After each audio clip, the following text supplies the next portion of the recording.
अगर हम किसी 9th क्लास के बच्चे से बोले भगत सिंह बढ़िया था या गांधी जी, तो उसके बारे में एक ही रहेगा, हाँ भाई भगत सिंह बढ़िया था, गांधी जी ने देश को आज़ाद कराया था, लेकिन भगत सिंह ने भी कराया, और गांधी भगत सिंह मर गया।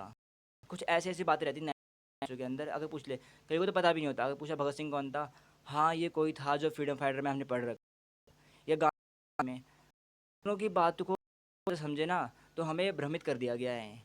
गांधी ने जब देखा बहुत सारा अत्याचार भारत में हो रहा है, तो उन्होंने अपने अंदर आग जला ली, और धीरे धीरे उस आग को अंगार बना लिया कि गांधी अपने आप को खुद जला दिया, और जो उसके पास जा रहा है वो जल जा रहा है। और दूसरे भगत सिंह को देखे तो भगत सिंह के भी दिल में आग लगी, उन्होंने आग को बहुत बड़ा करा और खुद को फोड़ दिया। जैसे उन्होंने अपने आप को फोड़ा, तो बहुत सारे क्रांतिकारी पैदा होने लगे। ये छोटी सी बात है जो एनसीईआरटी हमें बता नहीं पा रही, या राष्ट्रपति चाहता नहीं है कि वो बताए लोगों को। लोग आज भी समझ नहीं पाते भगत सिंह बढ़िया था, चंद्रशेखर आज़ाद बढ़िया था, या गांधी बढ़िया था। इन सभी ने एक जैसी भूमिका निभाई है। हाँ, ऐसा मान सकते हैं कि किसी की भूमिका कम थी, किसी की भूमिका कम ज़्यादा थी, लेकिन ऐसा भी नहीं कह सकते ना कि किसी ने काम ही नहीं करा, किसी ने काम करा। अगर इसी में एक छोटी सी बात को हम ध्यान दें, भगत सिंह अपने पॉइंट ऑफ व्यू से बढ़िया था, गांधी अपने। भगत सिंह जवान था, गांधी बूढ़े हो चुके थे।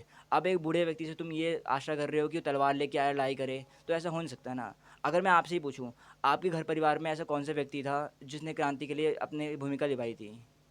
जैसे मैं अपने बारे में सोचता हूँ या अपने घर में बारे में सोचता हूँ कि मेरे जैसा कोई बंदा होगा 20-22 साल का, जो सोच रहा होगा कि मैं भी करूँगा, उसने गया भी होगा और उसको अंग्रेज़ों ने मार दिया होगा। या उनकी आंखों में बहुत ज़्यादा सपने होंगे इस चीज़ के लिए, और उनको अंग्रेज़ों ने सपने कुचल दिए होंगे, या तलवार वगैरह चलवाई होगी जैसे कहा जाता है। अगर इसी में एक बात ध्यान दें हम लोग, जलियांवाला बाग की घटना के बारे में, तो इसके बारे में ये डाटा मिलता ही नहीं कितने लोग मरे थे, या वो हवाएं नहीं बता पाती कितने मरे थे। अगर हम सरकारी डाटा देखें, तो या एनसीईआरटी बुक में देखें, तो 300-400 रहता है। अगर किसी हिस्टोरिकल ने बुक्स को देखें, तो कहता है 30 से 50,000 बंदे थे। अगर और आगे बढ़ के देखें और जानकारी इकट्ठा करने देखें, तो जलियांवाला बाग के अंदर तो हमला हुआ था, उसके बारे में भी हुआ बताया। लेकिन अगर आपको देखें, तो वहाँ से गांधी डिस्ट्रॉय, भगत सिंह को बचाया नहीं था, भगत सिंह ने देश की आज़ादी दिलाई थी, गांधी ने कुछ नहीं करा था। सिंपल सी बात एक ही है। गांधी को भी गुस्सा आया जब उसने देखा भारत के साथ अंग्रेज बहुत बुरा कर रहे हैं, और भगत को भी बुरा लगा। वैसे करते क्या था अंग्रेज बुरा? आपको जान के हंसी आएगी ये कि वो कोड़े से मारते थे। अब हंसी इसलिए आएगी क्योंकि इतिहास की किताबों में लिखा ही नहीं गया ये। सिंपल सी बात है, गांधी जी के दिल में आग लगी, उन्होंने अपने आप को बहुत बड़ा करा और अपने आप को पूरा जला दिया।